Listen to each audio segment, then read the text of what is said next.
Elif, şu anda çok tehlikeli bir ormandayız. Ormanda 2 tane orman yerlisi bulduk. Bunun adı Tunabüs. Bunun adı da Alpbüs'müş. İşte görüyorsun ormanımızı. Çok korkunç. Yerden yaklaşık olarak 5000 metre yukarıdayız. Bizden ve ayılardan başka hiç kimse yok. Bir de bu orman yerleri. Evet Tunabüs, burada nasıl yaşıyorsunuz? Ne yiyorsunuz? Çabuk kraker yiyoruz ve etrafta bir şeyler bulup alıyoruz.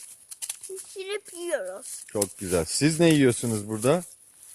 Ve biz ancak ayı buluyoruz.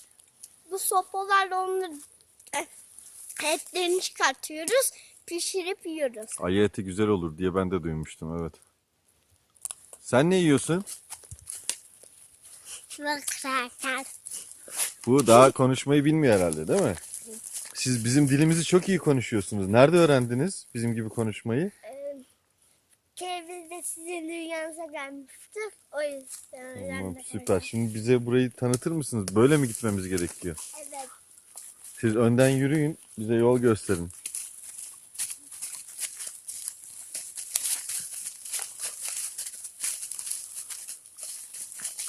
Bu yanınızdaki ufak avcının neden silahı yok? Sizin çok güzel bir silahınız var. Çünkü almadı o yüzden. Baba sen de mısın? Sen de. Baba. Sana baba diyor. Baba sizin dilinizde ne demek? Bu çocuk bana hep baba diyor. Baba bizim dilimizde Güçlü mü demek? çarpı demek. Çok korkunçmuş bu ormanda demek. Siz burada yaşıyorsunuz ha? Orman çocukları sizi. Hayvan arkadaşlarınız var mı? Yılanlar, kirpiler. Yok ama arıyoruz.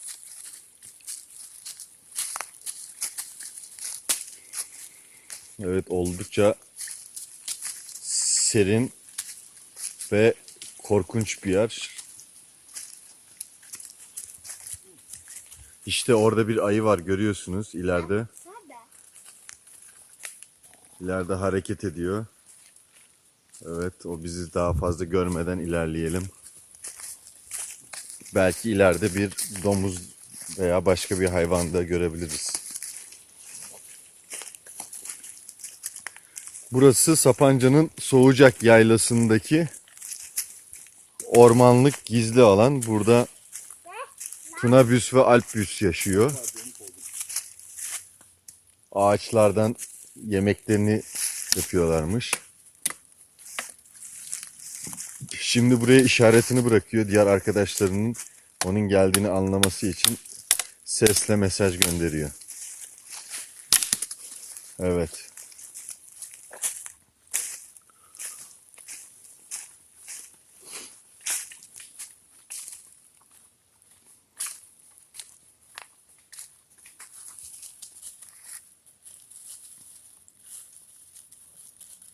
Şimdi de geri döndüğümüzde kaybolmamamız için yere işaret bıraktı. Evet, geri dönerken onları takip ediyorlar.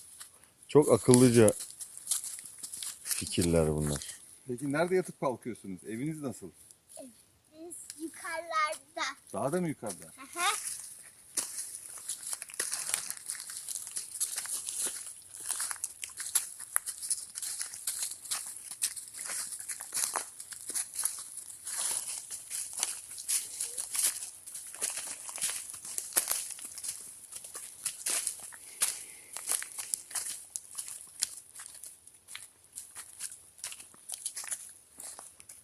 Evet, şurada da bir domuz, yaklaştırayım bakayım, görebilecek misiniz?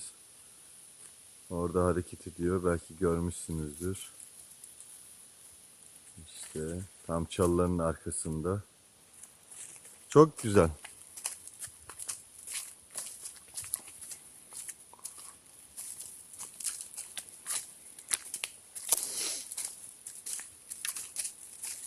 Bu yerdeki odun parçalarını toplayıp kışın ateş yakıp öyle ısınıyormuşsunuz. Doğru mu?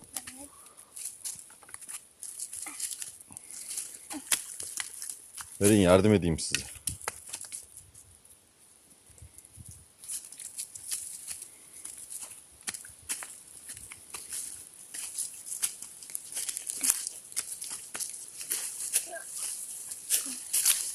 Ha, o odunları da burada mı biriktiriyorsunuz? Buraya mı bırakıyorsunuz hepsini? Sonra topluyorsunuz. Süper. Bayağı odun toplamışsınız ama. Bakın buraya da atmışlar. Evet arkadaşlar, bu odunların hepsini yazın, kışın yakıyorlar. Bunlar yani bir nevi Ağustos böceği ve karınca hikayesindeki karıncalılar gibi yazın bütün yemeklerini, odunlarını toplayıp kışın bu ormanda ayı arkadaşlarıyla birlikte rahat rahat yaşıyorlar. Ama Tuna Bey, siz bize şey demiştiniz. Kışın çok ayı olmaz çünkü onlar kış uykusuna yattığı için Evet. genelde baharda kalkıyor diyorlar. O zaman kışın çok fazla ayı göremeyiz değil mi burada? Evet. Yazın gelmemiz lazım. Yazın geldiğimizde daha çok oluyor ama kışın geldiğimizde çok az oluyor. Sadece birkaç tanesi geç yatıyor. Diğerleri erken yattığı için diğerlerini göremiyoruz. Süper.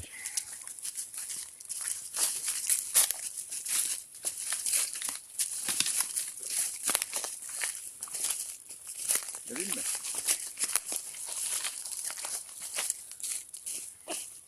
Şuradan aşağı doğru nereye gidiyor? Aşağı doğru.